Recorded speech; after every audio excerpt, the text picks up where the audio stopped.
अगर आप भी चाहते हैं आर के म्यूजिक हिट सॉन्ग चैनल का ऑडियो वीडियो आप तक सबसे पहले पहुंचे तो हमारे चैनल को सब्सक्राइब करें और साथ में बेल आइकन बटन दबाना ना भूलें।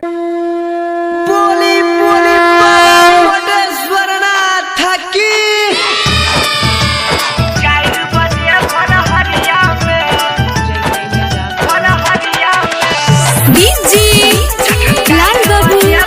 राजा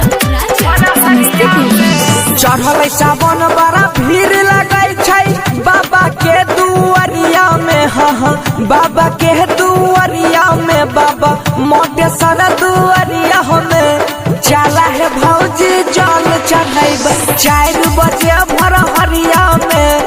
चला है भौजी जल चढ़ब 4 बजे भोर हरिया में बाबा मोटेश्वर के पूजा करब 4 बजे भोर हरिया में। डीजे लाल बाबू राजा चला चला ये भौजी चला बाबा मोटेश्वर दुआरी।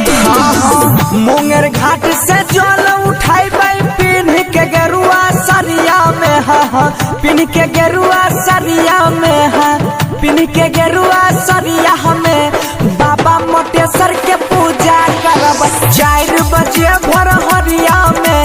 चला है भौजी जल चढ़ब 4 बजे भोर हरिया में। presented by Albina Recording Studio Simra।